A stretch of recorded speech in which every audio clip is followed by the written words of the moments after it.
आप गूगल पे जाएंगे, पोस्टमैन लिखेंगे तो पोस्टमैन में आप डाउनलोड पोस्टमैन कर सकते हैं। सही है, ये आपके विंडोज के लिए बिल्कुल अवेलेबल है। और आप यहाँ से पोस्टमैन ये विंडोज 64 पे आप इसको डाउनलोड करेंगे तो ये फाइल आपको सेव करा देगा। ये बहुत बड़ी फाइल है, 154 MB।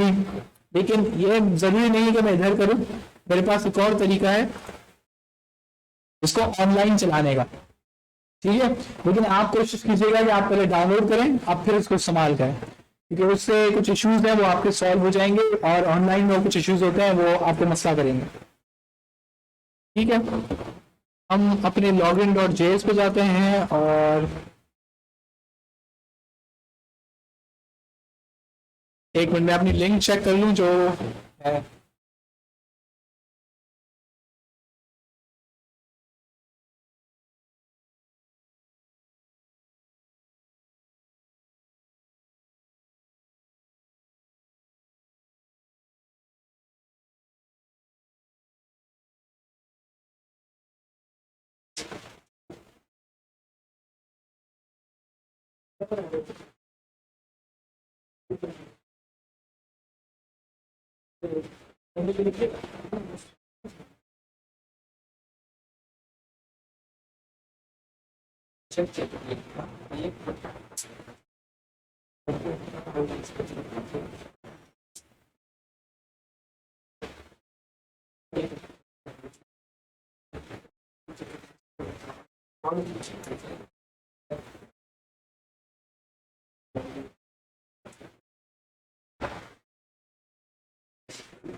API यहाँ पे टेस्ट होती है।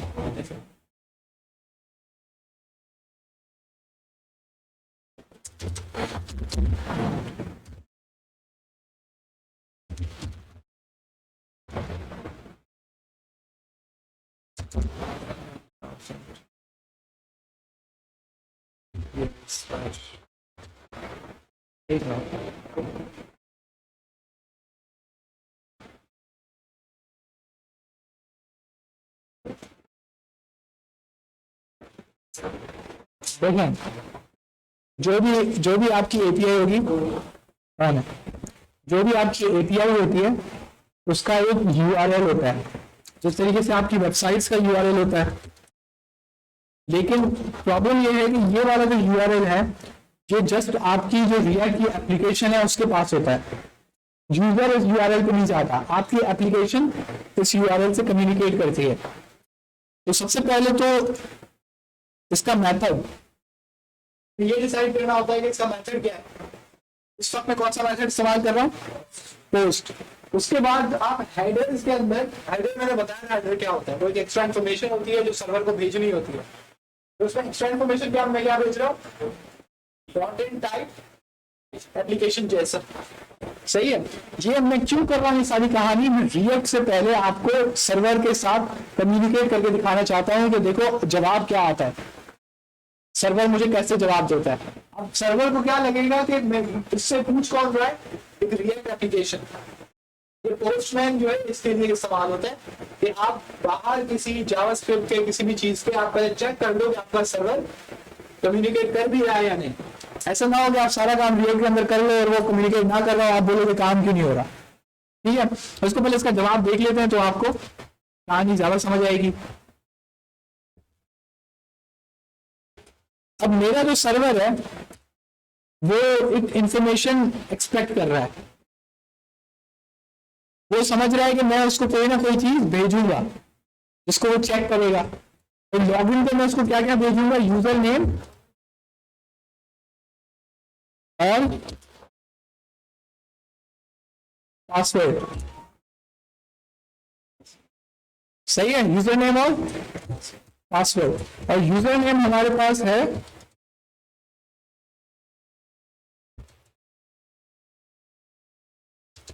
और ये मेरा पासवर्ड जो मैंने वहां पे सेट किया हुआ है। ठीक है, अब एक काम करते हैं कि इस रिक्वेस्ट को फॉरवर्ड करते हैं। यहाँ पे आखिरी में आपको सेंड का बटन दिखेगा। ठीक है, मैंने क्या क्या अभी इंसर्ट किया है, मैंने अपनी यूआरएल इंसर्ट की है। ये यूआरएल मेरे सर्वर की है, वो आपको दे दी जाती है, एपीआई की यूआरएल आपको बताई जाती है। ये इंफॉर्मेशन आपको हमेशा मिल जाएगी। जब आप नोड.जेएस में अपना सर्वर बना रहे होंगे तो ये यूआरएल आप खुद बनाएंगे, समझ गए। अभी क्योंकि आपको नोड एपीआई का बनाने का आइडिया नहीं है, तो ये मैं यूआरएल आपको खुद लाके दूंगा कि भाई उधर इंफॉर्मेशन भेजो। यही तो एपीआई है कि आप उससे बात करते हो, कम्युनिकेट करते हो, और उसको मैं क्या इंफॉर्मेशन भेज रहा हूँ, यूजर नेम और पासवर्ड। अब जरा इसको सेंड करते हैं और देखते हैं कि हमें क्या जवाब देता है।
यहाँ पे कुछ एरर आ रहा है, ये कह रहा है कनेक्शन टाइम आउट।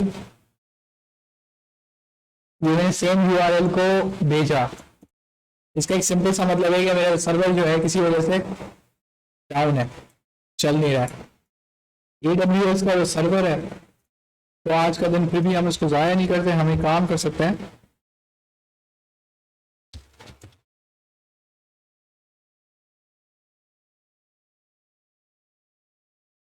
कोई ना कोई एपीआई तो आज हम इस्तेमाल करेंगे ही करेंगे।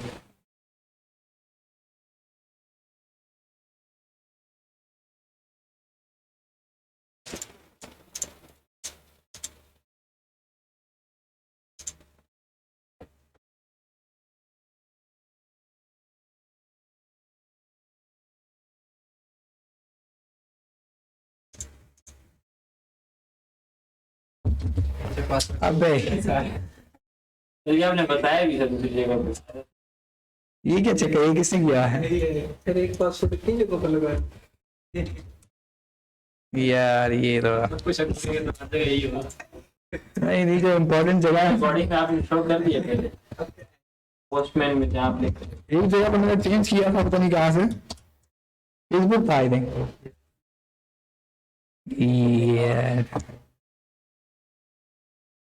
ये तो मसला हो गया है, मैं खुद भूल गया मैं यहाँ करने गया था। हाँ अभी देख लेते हैं, छोड़ दो। Shit, यार।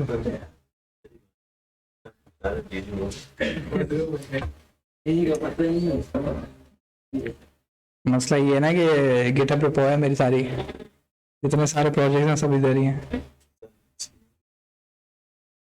यूट्यूब पे जाने वाली है वीडियो। आप क्या चाह रहे हो कि सर न चेंज करें अपना पासवर्ड? रिलैक्स होके काम करें, बाद में चेंज करें।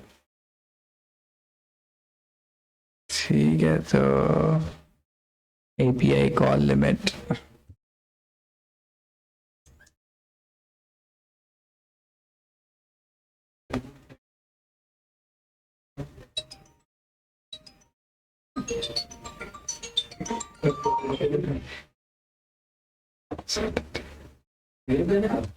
अच्छा, तो ये जो हमें बता रहा है हो रहा है, इसकी बेस यूआरएल कौन सी है?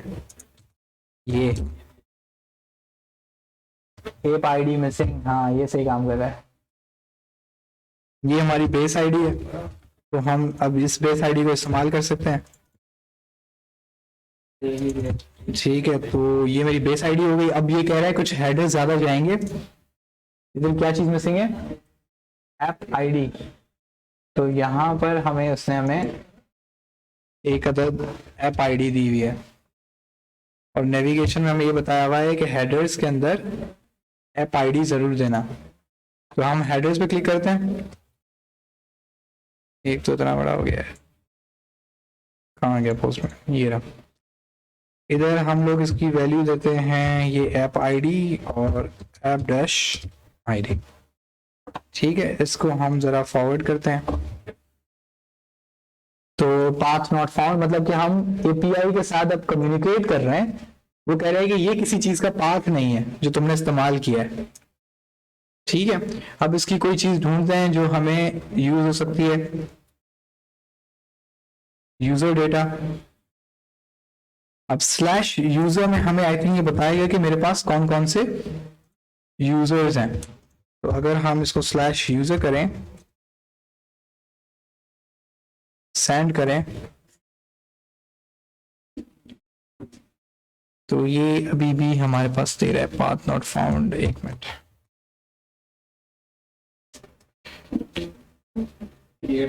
पोस्ट कर लेते हैं। First name border user create first name last name email are required. Problem ये है कि मुझे इसका ये डॉक्यूमेंटेशन बड़ी बेकार सी इसने लिखी हुई है, वरना हमारे पास ये इन्फॉर्मेशन होती है कि हमें क्या क्या करना है। अच्छा ठीक है ठीक है ठीक है ठीक है, इस यूजर में गेट सेंड आ गया। तो ये बेसिकली क्या था, गेट रिक्वेस्ट थी, मैंने उसको गलती से क्या भेज दी, पोस्ट रिक्वेस्ट। लेकिन गेट रिक्वेस्ट दोबारा करने पे मेरे पास यूजर्स आ गए। तो ये हमारे पास किस डेटा में यूजर्स आए, ये कौन सा है, ये किसी को समझ आ रहा है? ये बेसिकली जेसॉन है। क्या है JSON। ये जेसॉन है, देखिए दिखता बिल्कुल जावास्क्रिप्ट ऑब्जेक्ट जैसा है, क्योंकि ये निकला उधर से ही है। इसका एक सबसे आसान तरीका क्या है कि आप इसको सबसे पहले ऊपर से नीचे तक, यहाँ पे एक वेबसाइट है जेसन फॉर्मेटर, सही है। अब ये वो मेथड है जो मैं खुद फॉलो करता हूँ जब मुझे किसी और का जेसन समझना होता है। नॉर्मली अगर मेरी एपीआई होती है तो मैं 2 मिनट में, क्योंकि मुझे पता था कि मैंने क्या क्या भेजा है, ये काम कर लेता है। लेकिन ये अच्छी बात है, आपको ये समझ आ रहा है कि हम लोग कैसे देखते हैं। ये आपकी वीडियो में रिकॉर्ड हो गई है, जेसन फॉर्मेटर एक वेबसाइट है।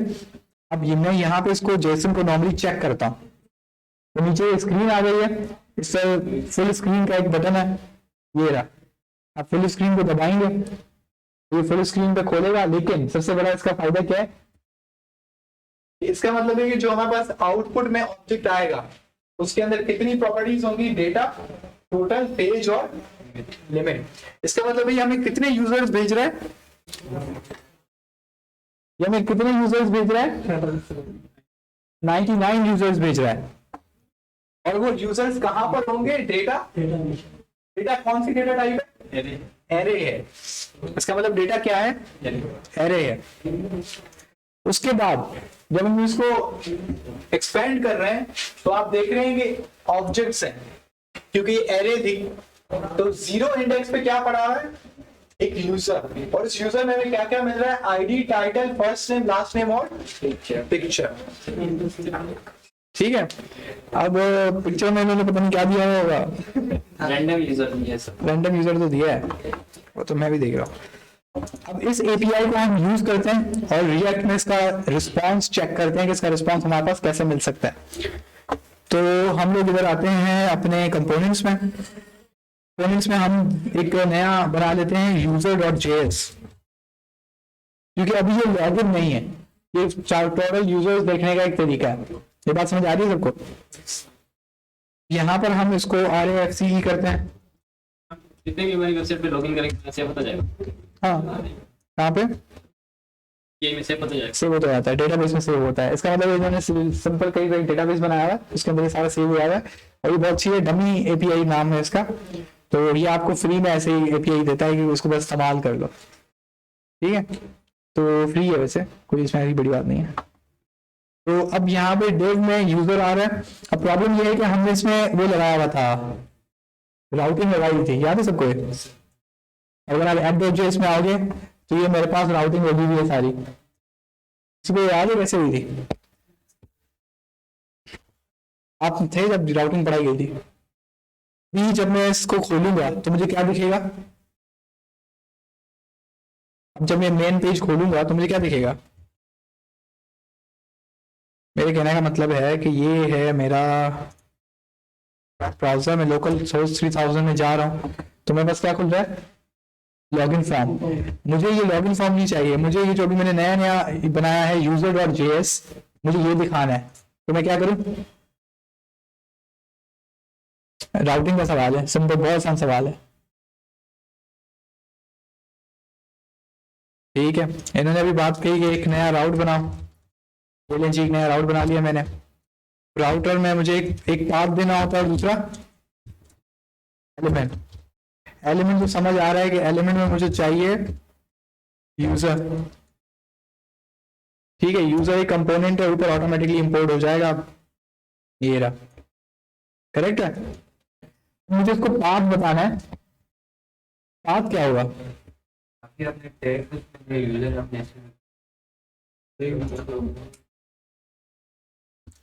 तो ये भी बात बिल्कुल सही है। खैर, अब बताएं इसका पाथ क्या होगा? क्या? Slash user? नहीं, मैं चाहता हूँ कि जब वेबसाइट खुले तो मुझे ये पेज दिखे, यूजर्स वाला, सिर्फ स्लैश, कोई और?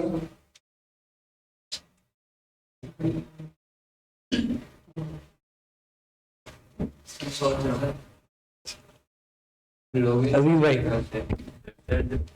वेबसाइट जब खुले 3000 हाँ, लोकल 3000 में लिखूं, अभी लॉगिन फॉर्म दिख रहा है मुझे,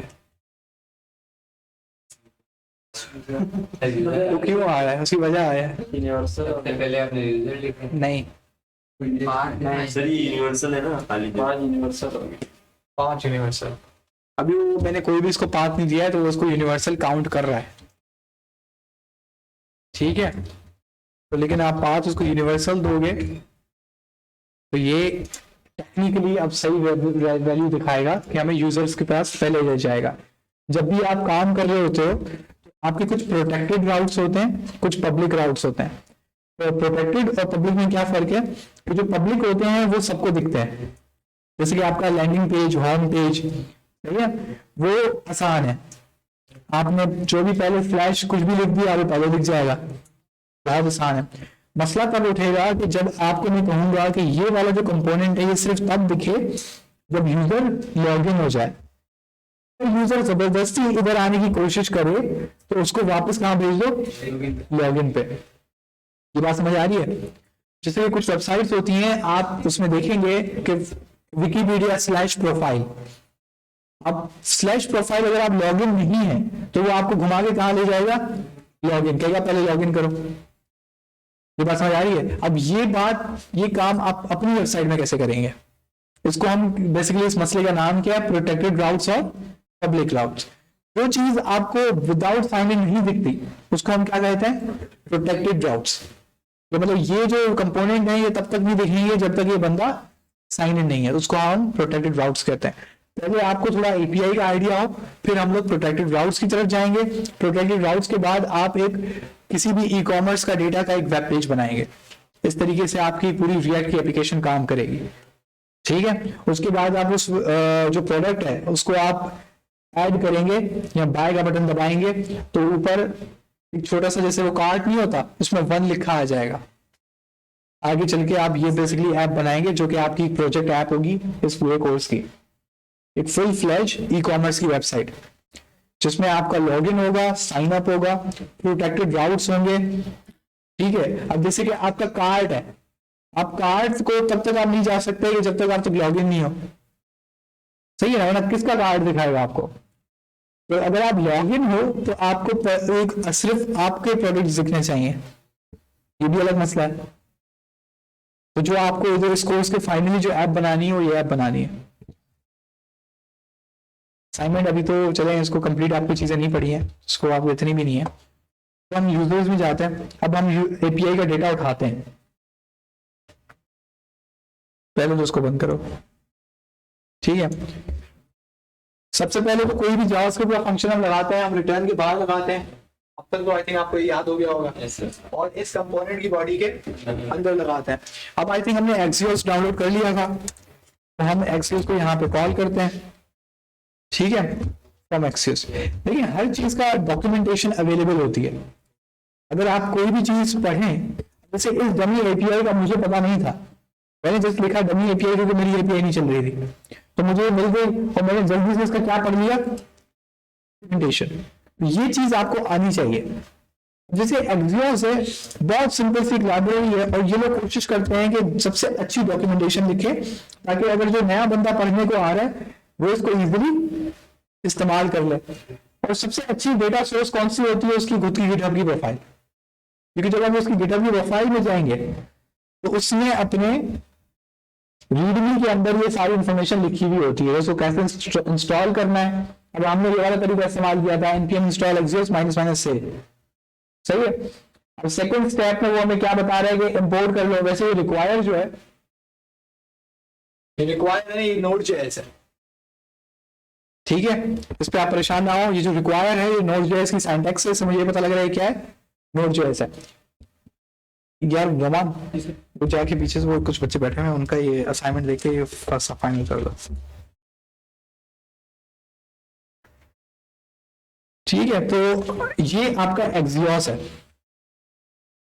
अब ये देखो एक्सियोस कैसे चला रहा है।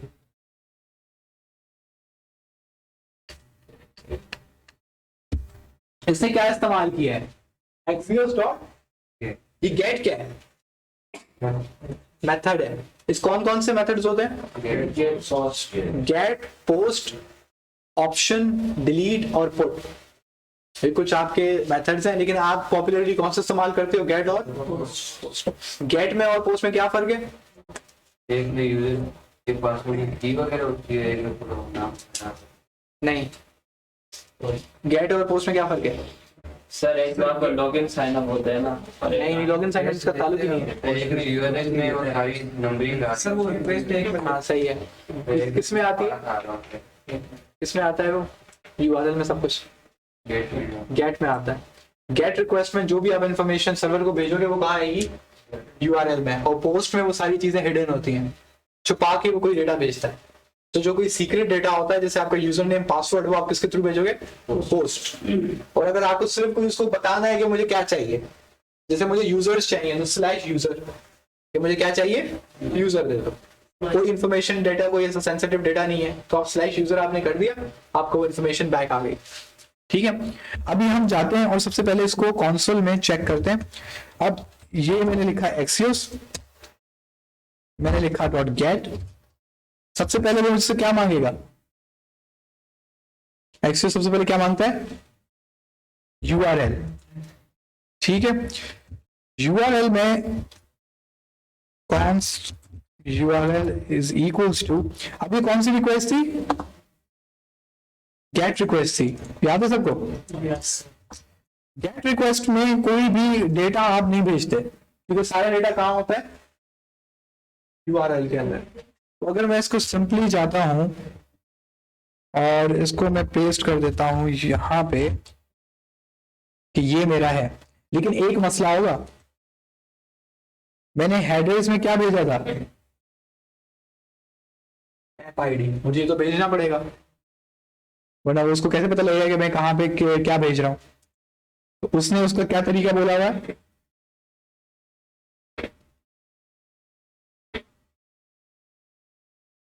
ये पैरम्स आपको समझ आ रहा है, पैरम्स ये बेसिकली दो तरीके आपको बता रहे हैं कि या तो आप ये यूआरएल में डाल के रख लो, id इज इक्वल टू 1 2 3 4 5, या आप इसको अलहदा बता दो मुझे कि इसने देखो यूआरएल में नहीं लिखा, सिर्फ यूजर लिखा है, लेकिन वो आईडी यहाँ पे बता दिए। इसको हम क्या कहते हैं, पैरम्स। पैरम्स सिर्फ गेट रिक्वेस्ट के लिए होता है। पोस्ट में नहीं होता। ठीक है, और ये हमारे पास दिखा रहा है पोस्ट रिक्वेस्ट, लेकिन अभी हम लोग इसको भी नहीं देखते। इधर आएगा आपका और हम लोग हेडर्स यहाँ पे डिफाइन करेंगे, कॉन्स्ट हेडर्स, और हेडर्स के अंदर हमारे पास क्या हमें भेजनी है, ऐप आईडी, और ऐप आईडी है हमारे पास, ये प्रिंट क्यों नहीं कर रहा,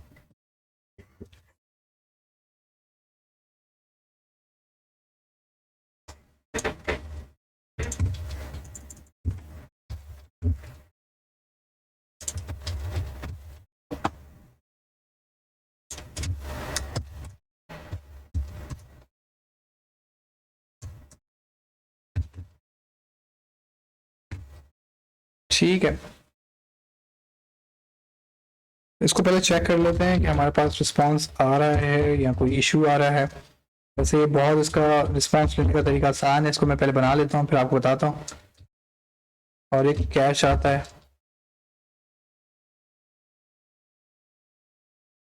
इधर आएगा मेरे पास ERR और इधर आएगा मेरे पास रिस्पांस। ठीक है, अब ये एक्सियोस करता क्या है, axios.get या ये पोस्ट होगा, उसमें आप सबसे पहले उसको क्या देते हो, URL। उसके बाद आपसे वो पूछता है कि जब मुझे जवाब आएगा तो मुझे उसका क्या करना है।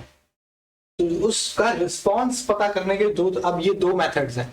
पहला मेथड क्या है, डॉट देन। अगर आंसर सक्सेसफुल हुआ, अगर आपके पास जवाब आया तो वो कौन सा फंक्शन कॉल करेगा, डॉट देन। अगर आंसर फेल हुआ तो कौन सा फंक्शन कॉल करेगा, डॉट कैच।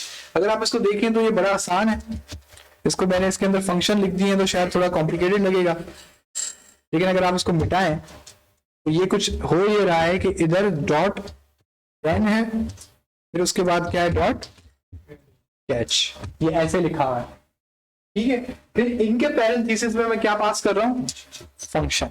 वो क्यों कर रहा हूँ, क्योंकि मुझे अब उस डेटा का करना क्या है, मुझे कहाँ बताना चाहिए। तो बेसिकली मैंने ये काम तभी किया है, वैसे लिख लिया था तो एक दफा पीछे चले जाते हैं। ठीक है, यहां पे मैं कहता हूं कि भाई कॉन्सोल लॉग कर लो,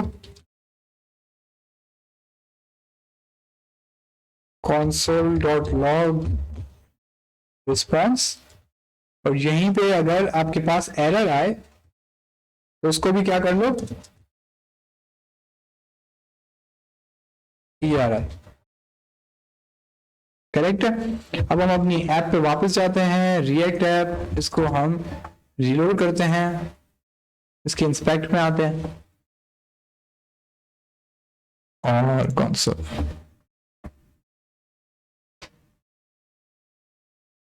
तो आपको रिस्पांस दिख रहा है।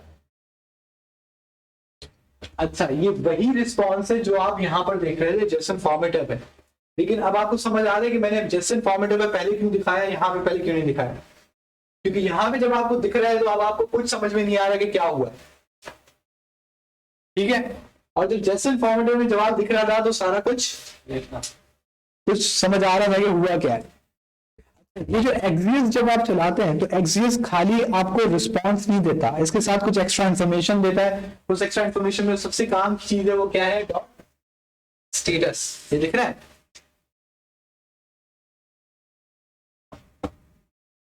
ये आपका रिस्पांस है। ये रिस्पांस कहां से आ रहा है, ये तो याद है भाई, ये कहां से आया, सर्वर से। कौन सा सर्वर से, डमी एपीआई से।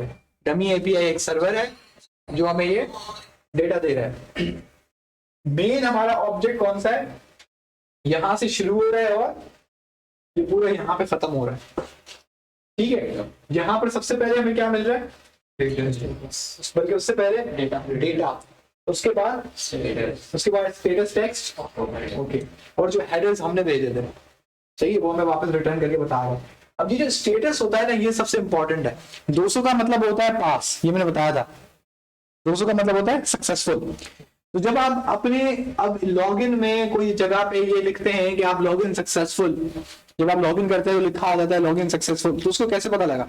उसको यहां से पता लगता है स्टेटस 200। अगर स्टेटस 200 आ रहा है तो वो पास है, अगर स्टेटस 400 के बीच में आ रहा है तो वो फेल है, और अगर स्टेटस 500 आ रहा है तो मतलब सर्वर पर रिक्वेस्ट जा ही नहीं पाई, कोई मसला हुआ, सर्वर पर रिक्वेस्ट नहीं गई। कल आई थिंक आप देख रहे थे लिखा आ रहा था कनेक्शन रिफ्यूज्ड, तो मैंने उस पर क्या किया हुआ था कि रिएक्ट पे मैंने एक सिंपल कंडीशन लगाई हुई थी कि अगर मेरा जो स्टेटस है वो 500 और 600 के बीच में आ जाए तो तुम क्या लिख दो, कनेक्शन रिफ्यूज्ड। सिंपल सी लॉजिक लगी हुई थी। अगर वो 409 आए स्टेटस, तो 409 का मतलब होता है अनऑथराइज्ड। अनऑथराइज्ड का मतलब होता है कि आपका यूजर नेम या पासवर्ड गलत है। 401 का मतलब होता है कि रॉन्ग डेटा। ये कुछ स्टेटस कोड है जिनका कुछ मतलब है, आपको ऑन द वे पता लग जाएगा, कोई बड़ी बात नहीं है, दो तीन ही है। अभी जो एडिट्स दे रहे हैं उसके बाद तो नहीं करेंगे। कब? जैसे हम वेबसाइट में इस तरह एडर वगैरह नहीं देते। एड्रेस देते हैं, एड्रेस देते हैं। अभी यहाँ पर हमने कौन सा एड्रेस दिया है? ऐप आईडी दिया है ना। अब जब अब मैं अपनी वो प्रोफाइल यूज करता ना, वो अपनी एपीआई, तो मेरे में जाना था कंटेंट टाइप। अभी आपको ये समझने की जरूरत नहीं है कि ये क्या चीज है, बस ये जाना था एप्लीकेशन जेसन। ये एक ही बार जाएगा जब ये गेट होगा, समझ रहे हैं? तो ये डेटा जाएगा, यहाँ तक डेटा वापस आएगा। अब मसले वाली बात ये है कि इससे ज्यादा इंपॉर्टेंट ये है कि इसको हम यूज करके देखें। इसका डेटा को हमें कहाँ दिखाना है? कंपोनेंट में दिखाना है। मेजर हमारा काम क्या है कि हमें ये डेटा उठा के यहाँ पे कंपोनेंट में डिस्प्ले करा देना है। ये बात समझ आ रही है? अब मुझे नहीं याद है कि वो हमारे पास पड़ी हुई है कि नहीं जिसमें हम कार्ड्स बना रहे थे, सही है, लेकिन हमें ये पता है कि इसके अंदर क्या लगा हुआ है, बूटस्ट्रैप। तो हम एक काम कर सकते हैं, बल्कि अभी फिलहाल बहुत ज्यादा कॉम्प्लेक्स हो जाएगा, पहले हम ये कर देते हैं, हम यहाँ पर रिस्पॉन्स, अब हमें ये पता लग रहा है कि डेटा हमारे पास कहाँ से आ रहा है, रिस्पॉन्स, लेकिन रिस्पॉन्स में कहाँ आ रहा है डेटा में? रिस्पॉन्स के अंदर क्या है? डेटा, डेटा, और डेटा के अंदर क्या है? एक एरे है जिसके पास, जिसका अगेन नाम क्या है? Data, data. यानी कि रिस्पॉन्स के अंदर डेटा, डेटा के अंदर एक और डेटा, और डेटा के अंदर हमारा डेटा।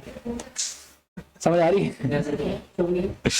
आगे चलते हैं, स्लो डाउन चलते हैं। वेबसाइट में असल वेबसाइट में जब ईमेल डालते हैं अपना, हाँ, अगर कोई गलती हो तो वो बताते हैं कि क्या गलती है, कैसे पता चलेगा? वो इसी स्टेटस कोड से चेक करता है। मतलब इतना पूरे ईमेल चेक करते हैं?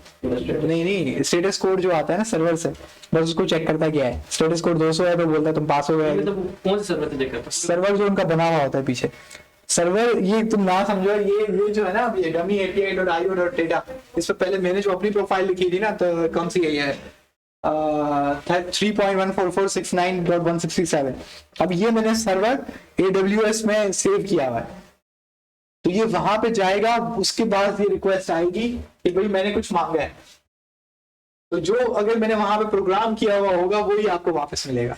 अब जैसे कि अगर आप ईमेल आईडी डालते हैं और मेरी एपीआई होती, तो मेरी एपीआई क्या करती है कि आपको यूजर नेम लेगी, आपका पासवर्ड उठाएगी और अपने डेटाबेस में चेक करेगी। अगर मेरे पास अपने डेटाबेस में कुछ पड़ा हुआ है उससे मैचिंग, तो आपको रिस्पांस कौन सा देगी? 200, यार ये पास हो गया, ये सक्सेसफुल है, इसको आगे बढ़ा दो, ठीक है। अगर आप फेल हो जाते हो तो मेरी एपीआई आपको मैसेज करेगी 409 स्टेटस कोड, और मैसेज एक आ जाएगा कि यूजर नेम और ये पासवर्ड ये मैंने खुद भिजवाया है। ये आपके हाथ में होता है, जब आप अगर सर्वर लिख रहे हैं तो ये आपके हाथ में कि ये डेटा वापस कैसे आ रहा है।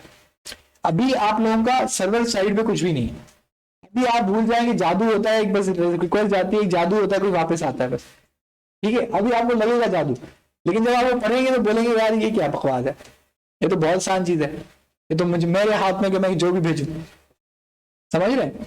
अभी आपको जस्ट इतना समझना है कि ये रिक्वेस्ट है, ये किसके पास जा रही है, ये आपके कंप्यूटर से निकल के सर्वर कहीं पड़ा हुआ है, उसके पास ये रिक्वेस्ट जा रही है, सर्वर इसको पढ़ रहा है और आपको कोई रिस्पॉन्स दे रहा है जो आपको यहाँ मिल रहा है।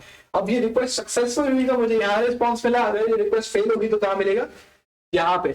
जरा तफरी मारते हैं, वैसे बहुत मैं खुद हैरान हो गया कि पहली बारी में चल गया, लेकिन एरर किए बगैर कभी नहीं चलता।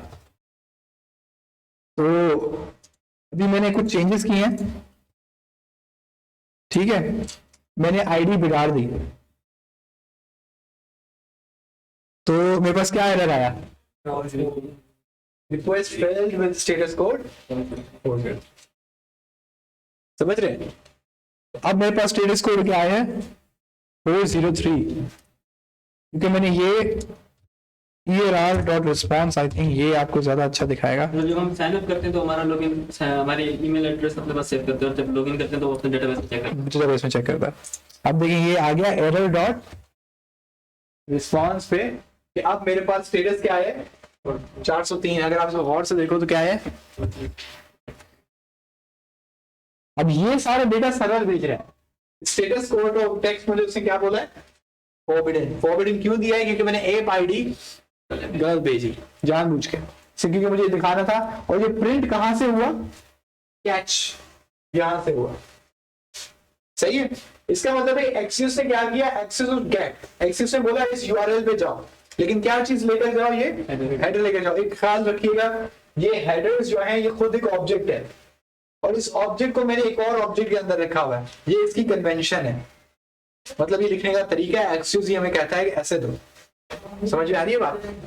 ये उसने जानबूझ के उसने दिया हुआ है, इसमें कोई पीछे कोई लॉजिक नहीं है, ये बेसिकली ऐसे है कि ये आपका की और ये आपकी वैल्यू। ऑब्जेक्ट में यही होता है ना, की वैल्यू।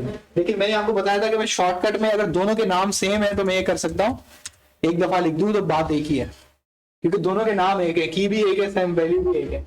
और ये हेडर्स क्या है, एक सिंपल जावास्क्रिप्ट ऑब्जेक्ट है जिसके अंदर दो वेरिएबल है, एक ऐप आईडी और एक कंटेंट टाइप। इसमें कोई सवाल, नो इशू।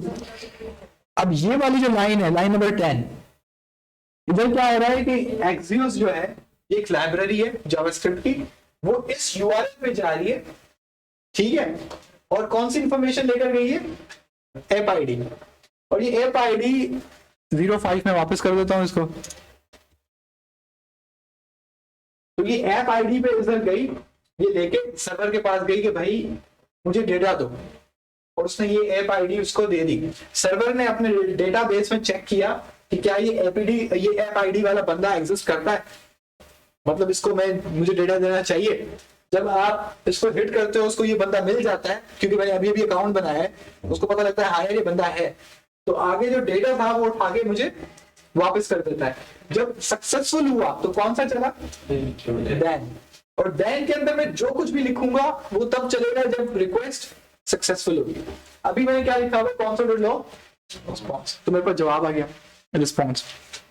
अब हम ये कर सकते हैं कि हम यहाँ पे एक बना लें डेटा,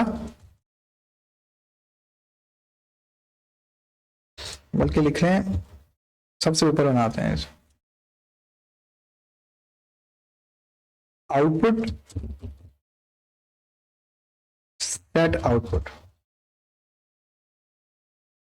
और ये हमारी आएगी यूज स्टेट।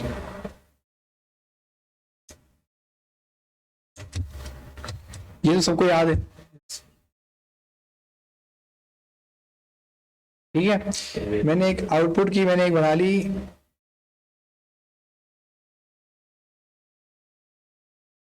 मैंने एक आउटपुट बना लिया, एक वेरिएबल बना लिया यूज स्टेट में। कहां पे ये वेरिएबल डिफाइन कौन है, अच्छा, ठीक ठीक ठीक। तो अब सेट टेक्स्ट में हम आएंगे, इधर हमने लिखा कि भाई response dot data dot data, तो ये मेरी कौन सी आ गई, यूजर्स लिस्ट। पहले इसको देख लेते हैं बार कि यूजर्स लिस्ट में अब हमारे पास क्या रिसीव हुआ है, ठीक है। पीछे आए, मैंने डेटा को रिफ्रेश किया, तो मेरे पास क्या मिली मुझे,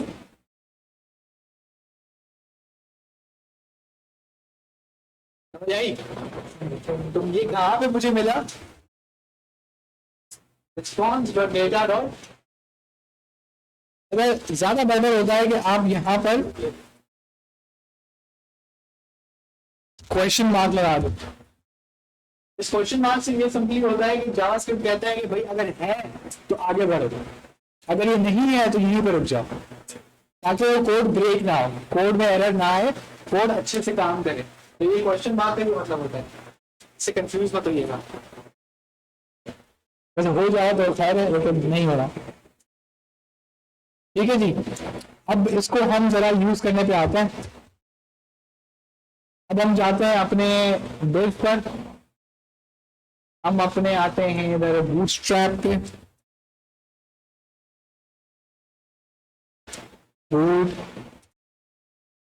बूटस्ट्रैप 5 कार्ड्स, और हम लोग एक कार्ड उठा लेते हैं कोई भी।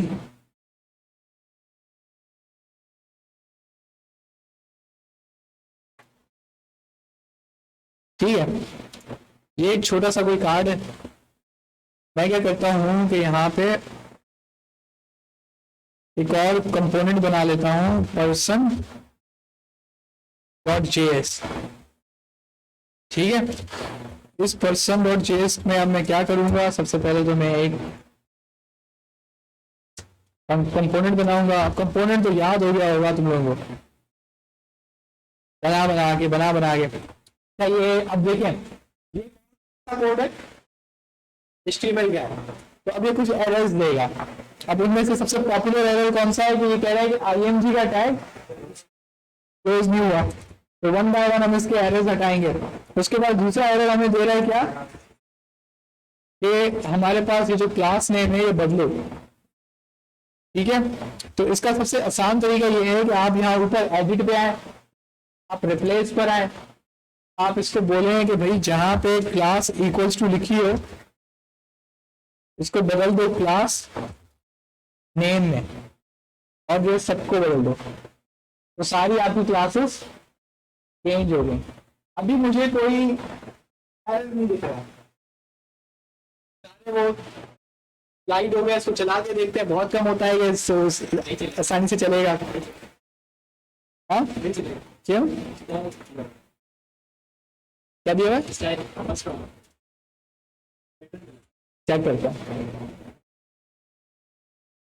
चेक करता है। अभी इसको हम देखते हैं पर्सन, तो मैं बेसिकली चाहता हूँ कि ऑटो इम्पोर्ट हो, लेकिन अभी तक ऑटो इम्पोर्ट में आ नहीं रहा है। चलो हम इसको लेते हैं पर्सन। इससे मसला ये होगा कि हमें खुद इसको इम्पोर्ट करना पड़ेगा। इम्पोर्ट हो गया पर्सन। ठीक है, हम पीछे चलते हैं और अपने वेब पेज को दोबारा वापस देखते हैं, इसको रीलोड करते हैं, और नहीं चला।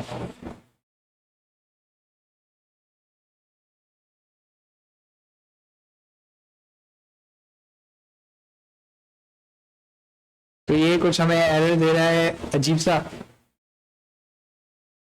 ये कह रहा है कि पर्सन के अंदर जो आई थिंक इसका इशू तो नहीं है।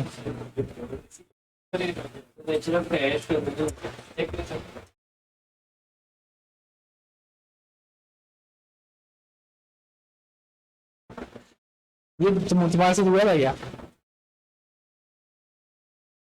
स्टाइल क्यों नहीं उठा रहा है, लेकिन स्टाइल तो होता है इसके अंदर। होता है सर, इसके अंदर नहीं। अच्छा, मैं समझ गया। हमें इधर ऑब्जेक्ट देना होता है, क्योंकि वो उधर ये वो स्टाइल जो है एज एन ऑब्जेक्ट रिसीव करता है। ठीक है, मैं समझ गया। स्टाइल को फिलहाल हटा दो। अभी बस ये देखना है कि ये स्टाइल ये चल रहा है, कार्ड चल रहा है। इसको भी हम आते हैं, इस जगह पे भी आता है। अब इस पे आदत पड़े कि भाई रिएक्ट ऐप हमारी स्टार्ट हो गई है, हमें दिखाना ये कि जो हमारे पास यूजर्स आ रहे हैं वो हमें डिफरेंट कार्ड्स में दिखाने, और कोई भी नहीं करना।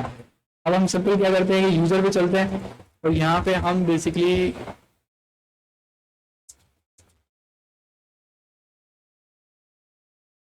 डिफरेंट कार्ड्स बन रहे हैं। अब हम क्या करते हैं कि यूजर लिस्ट जो है, किसी को याद है वो मैप, मैप याद है? हाँ, वो कैसे करता है? यूजर्स कंपोनेंट var, और हमारे पास ये यूजर लिस्ट है, मैं कह रहा हूं डॉट मैप, ठीक है। और मैप पे हमें मिलेगा यूजर, मैं कह रहा हूं कि जो पर्सन है इसको पास कर दो, एक तो की हो और की होगी आपकी यूजर डॉट आईडी, उसके बाद user is equals to user.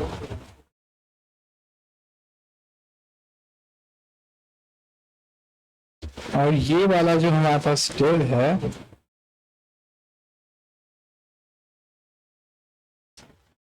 ये कंपोनेंट हमने पास कर दिया। तो सिंपली हम क्या कर रहे हैं, किसी समझ आ रहा है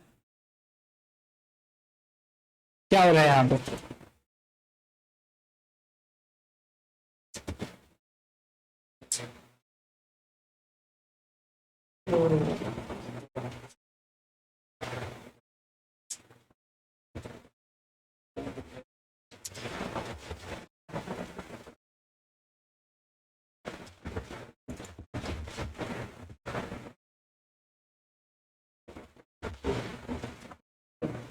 ठीक है, तो अब हमारे पास क्या हो रहा है, हमें ये देखना है कि जो हमारे पास डेटा आ रहा है अंडर लिस्ट इज अनडिफाइंड, हम कह रहे हैं कि var list is equals to data into data, okay।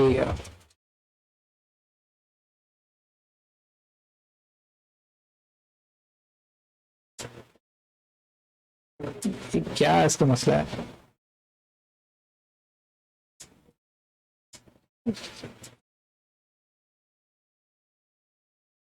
अच्छा, हमारे आ रहा है कि यूजर लिस्ट इज अनडिफाइंड, हालांकि मैंने ऊपर ऊपर सब जगह में डिफाइन की हुई है, तो हमें ये पता करना पड़ेगा कि इसकी कौन सी लाइन पे इशू आ रहा है।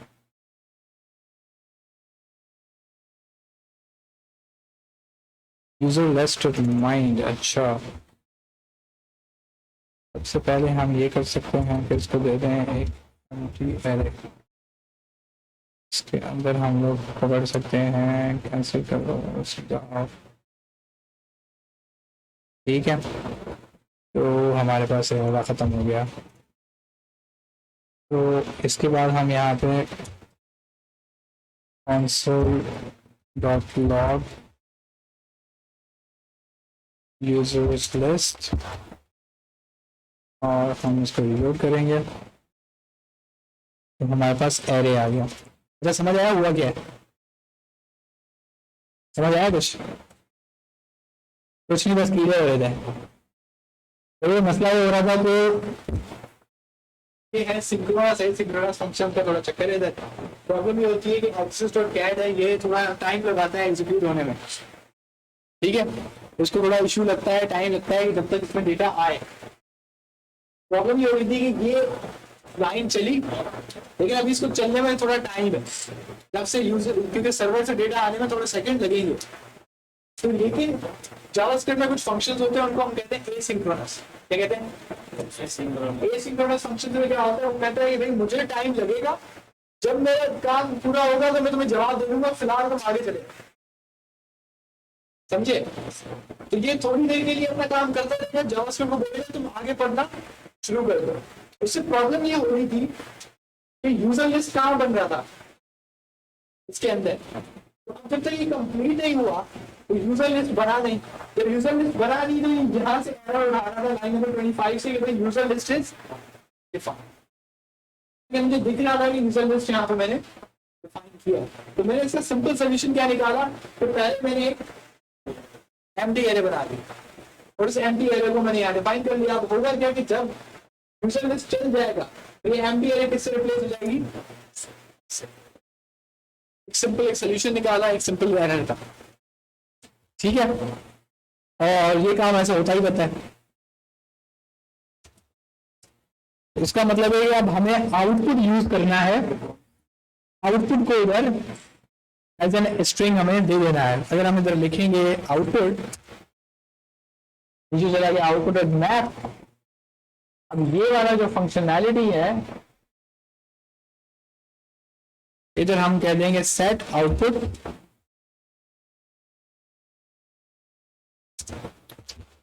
Users list.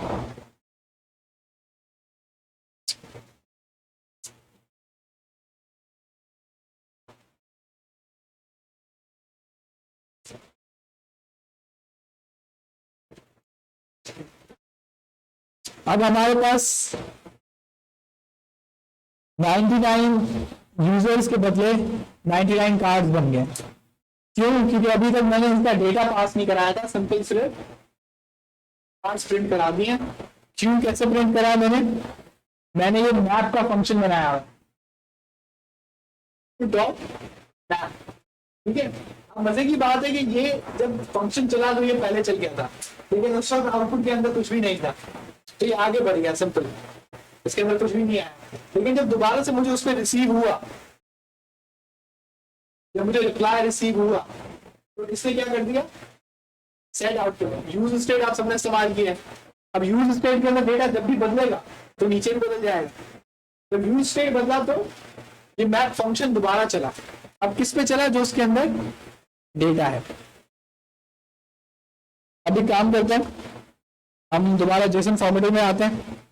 तो पहली हमारी है आईडी, उसके बाद क्या है? First name. तो हम अपने जाते हैं पर्सन्स में और इसका हम नाम दे देते हैं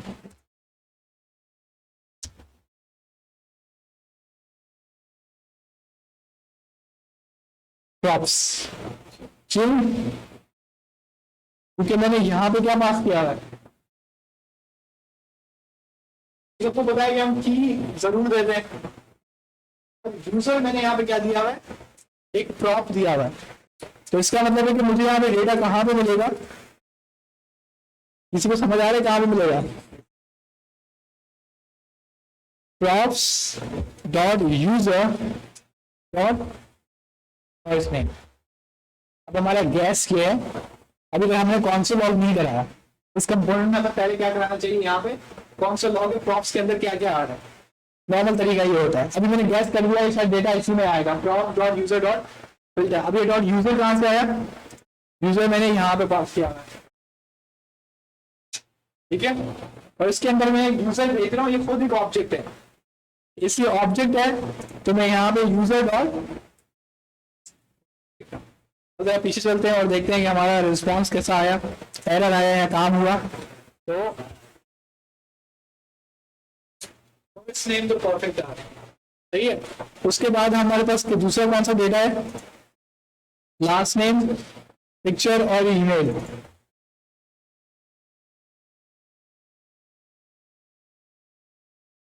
तो ये है, पहले ये करते हैं, वो सोचते हैं कि तस्वीर लगानी है कि नहीं लगानी।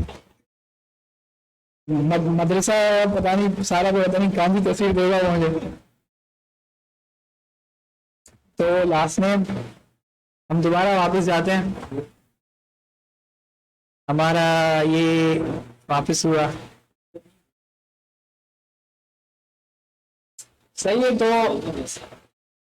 आपको समझ आ रहा है कि भाई ये डेटा कहाँ से आ रहा है? एपीआई से। अब आप एक्चुअल एक सर्वर से डेटा उठा रहे हो, किसके थ्रू उठा रहे हो? Axis dot gate. Axis dot gate से आपके पास रिप्लाई आया, आपने एक बड़ा सा वेबसाइट रिस्पॉन्स उठाया है जिसके अंदर 99 यूजर्स हैं। अगर आप इसको थोड़ा समझें तो आपका ई कॉमर्स का काम ऐसे ही होता है कि आपके पास प्रोडक्ट की ऐसी लिस्ट आएगी, उस प्रोडक्ट के हर ऑब्जेक्ट में उस प्रोडक्ट के बारे में इंफॉर्मेशन होगी, आप उसको ऐसे ही कंपोनेंट्स बना के उसको डिस्प्ले करा दें। इसमें कोई मुश्किल है?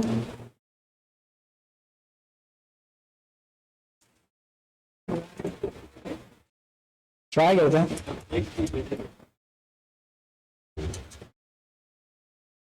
props dot user dot eggman json formatter picture.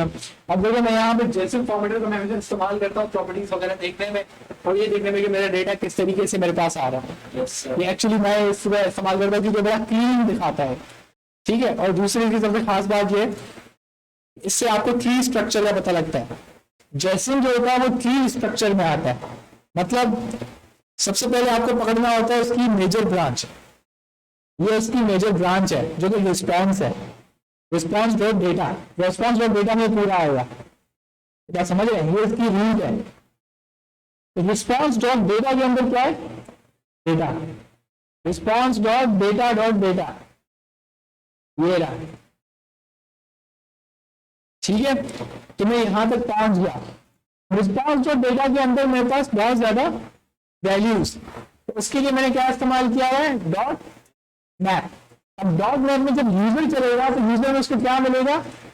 ये, तो ये मैंने डायरेक्टली पूरा ऑब्जेक्ट यहां पास करा दिया है इस पर्सन में। अच्छा, ये मैंने एक टेक्निक लगाई है थोड़ी अलग, इसको अगर आप पता नहीं किसी ने मुझसे सवाल नहीं किया, मैंने जब पहले आपको डॉट मैप पढ़ाया था तो मैंने उसको एग्जीक्यूशन रिटर्न के अंदर करवाई थी। ये किसी को याद है? मैंने जब डॉट मैप पहले इस्तेमाल कर रहा था तो वो रिटर्न के अंदर था। मैंने यहाँ पे क्या किया, रिटर्न से बाहर एक लिस्ट बनाई और उस लिस्ट को यहाँ पे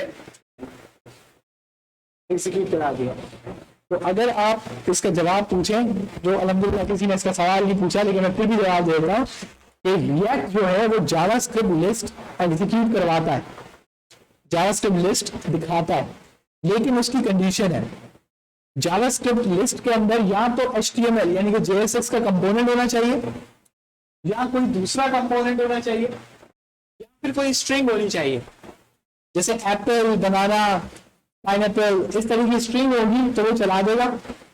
HTML होगी जैसे कि H1 अखलाक, H1 अहमद, ये लिस्ट में 2 एलिमेंट्स हैं तो चला देगा, या एक दूसरा पूरा का पूरा कंपोनेंट है।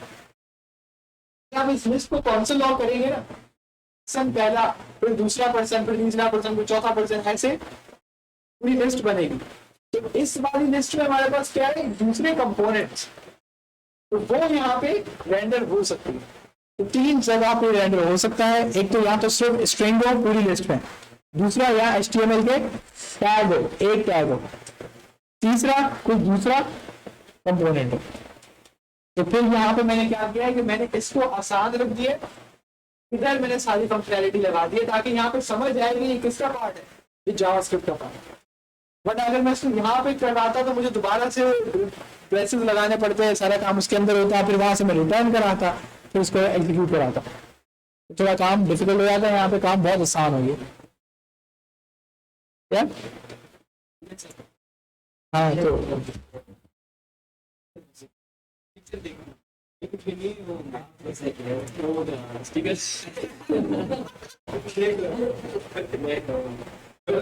डालिए ना 18 हाँ, साल बता दिया।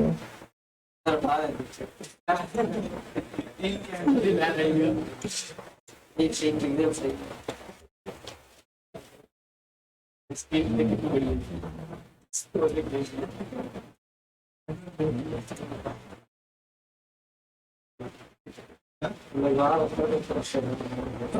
इसमें ING की तरह ये रहा, तो इसके अंदर क्लास लगी हुई है 18RM, ठीक है। I think style dot CSS से भी हो जाएगा इजी।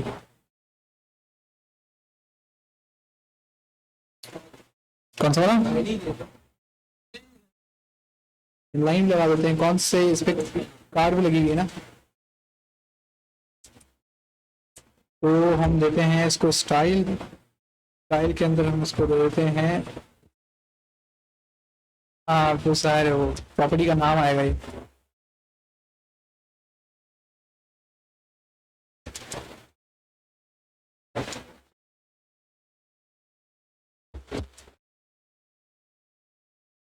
ये नहीं है, क्वेश्चन मैसेज आएंगे, चेक करते हैं।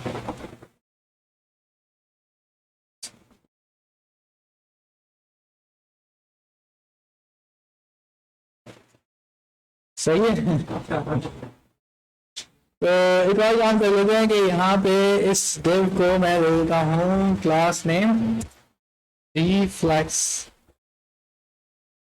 तो dflex पे क्या होगा, ये सारे इनलाइन आ जाएंगे, ओवरफ्लो हो गया वो।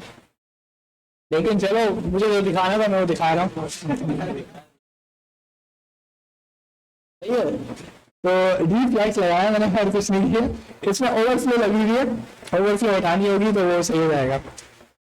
ओवरफ्लो क्या, हाँ हाँ वही वही लगा हुआ है, फ्लेक्स रैप लगा हुआ है। तो फ्लेक्स रैप नो रैप करेंगे ना तो नीचे जा जाएगा। लेकिन फिलहाल हाँ है ये, ठीक है जी। एक और उधर हो सकता था वैसे कि भाई हम टैक्स सेंटर लगा दें, ज़्यादा आई थिंक बेटर लगेगा। तो टैक्स सेंटर को इसने एक्सेप्ट नहीं किया, चलो ठीक है, कोई भी है। तो ये हमारा डेटा आ रहा है जी आपका सर्वर से। सर्वर का हमने डेटा दो नेस्टेड कंपोनेंट्स में। अब मजे की बात देखेंगे, आज की क्लास में आपने सर्वर से एपीआई से डेटा कॉल करना सीखा है। उसके बाद उस डेटा को से रिस्पॉन्स लेके एक एलिमेंट में पास कराना सीखा है, और लिस्ट पर मैप फंक्शन लगाना सीखा है, और एक कंपोनेंट में दूसरा कंपोनेंट लगाना सीखा है, जो कि नेस्टेड आप शुरू से देख रहे हैं। उस नेस्टेड कंपोनेंट में आपने प्रॉप्स भेजना सीखा है। किसी ने ये सवाल नहीं किया कि ये मैंने की क्यों दी है, ये किधर है। अब बताओ भी,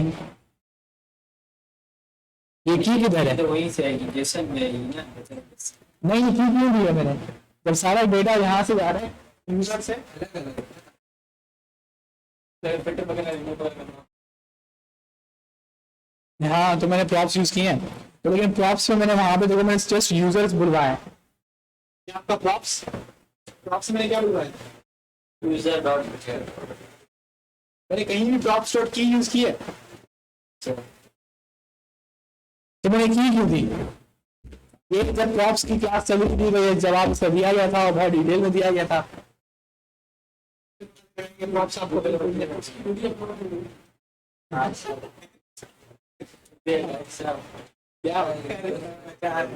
अच्छा, इसको हम देख लेते हैं कि क्यों जरूरी है और ये देना चाहिए भी या नहीं। हमने इसको तो मिटाया, हमने इसको रीलोड किया और हम आए अपने कंसोल में। चलो ज्यादा बुरा नहीं है, जितना मैंने एक्सपेक्ट किया था उतना बुरा नहीं है। देखो यहाँ पे कुछ एरर आ रहा है, एरर का क्या मतलब है,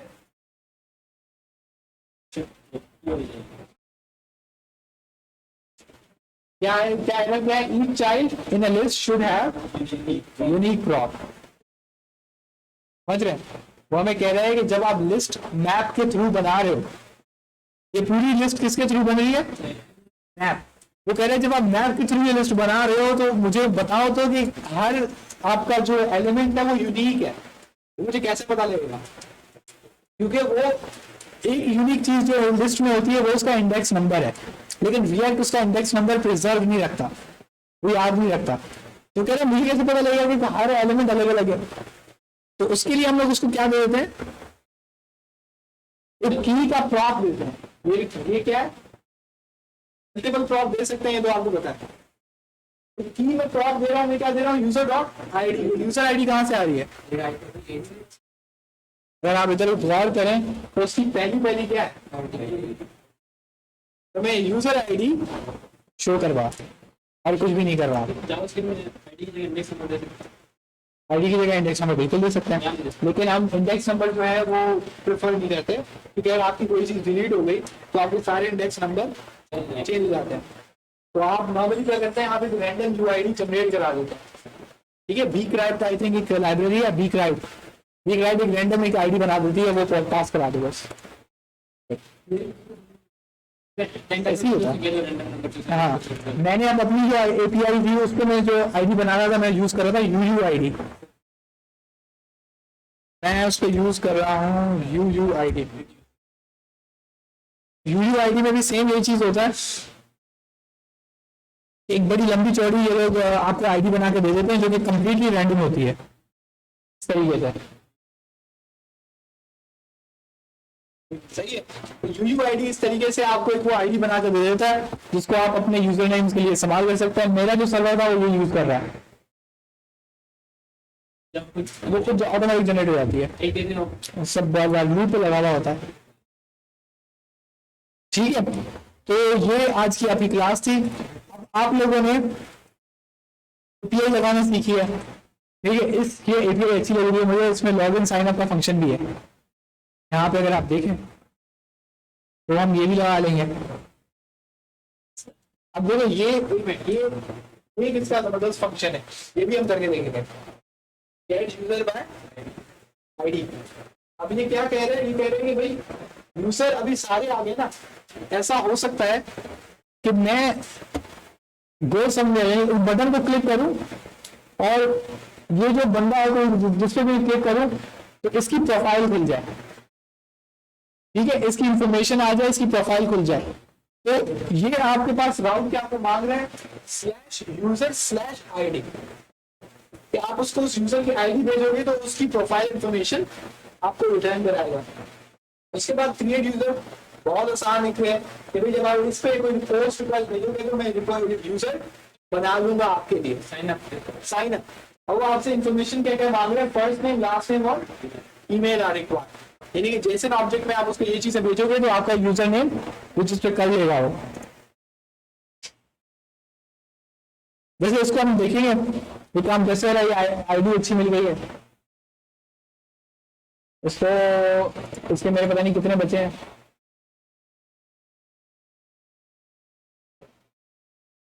इसकी आई थिंक जो API कॉल है ना लिमिटेड है, एरिया अंडर कंस्ट्रक्शन आ रहा है। चलो ये जब तक चल रहा है चलाने दो, लेकिन अभी तक हमें ये अच्छा काम हुआ कि आज मैं काफी दिनों से कह रहा था कि ये हो जाए, क्योंकि ये इससे क्या हुआ कि अब आपको सर्वर के साथ कम्युनिकेशन पता लगी है कि कैसे होती है। अब आपको अगर पोस्ट रिक्वेस्ट देनी होती, पोस्ट रिक्वेस्ट में फर्क पता क्या आता है, पोस्ट रिक्वेस्ट में बस ये गेट क्या हो जाता है पोस्ट, और यहां पर एक और आता है डेटा। डेटा में आप इसको डेटा पास कर देते हो। डेटा में आप क्या पास करोगे, जैसे कि आप किस यूजर नेम के लिए आप अपना लॉगिन करवा रहे हो, ठीक है, और ये चीज आप पास कहां करते हो,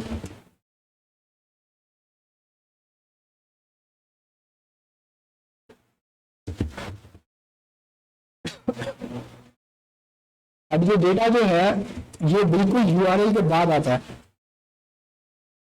यानी ये पोस्ट रिक्वेस्ट में कितनी चीजें जाएंगी, एक तो URL, तो डेटा जो आपको सर्वर को भेजना है कि मुझे कौन सा यूजर लॉगिन कराना है, दूसरा हेडर्स सेम रहेंगे। हेडर्स एक्स्ट्रा इन्फॉर्मेशन है सर्वर को चाहिए होती है। अगर आप देखिए URL और डेटा का थोड़ा तरीका भेजने का अलग है और हेडर्स का अलग है। ये क्यों किया गया ये बताने के लिए कि हेडर्स और ये क्या है डेटा है, क्योंकि हेडर और डेटा दोनों के ऑब्जेक्ट्स हैं, तो हमें फर्क कैसे होगा कि कौन सा डेटा है कौन सा हेडर है। तो खैर पोस्ट रिक्वेस्ट बात ही कहानी है। फिलहाल आप लोगों ने ये करना सीखा है, इसको आप घर पे जाके जरूर ट्राई कीजिएगा। वीडियो मैं अभी अपलोड कर दूंगा।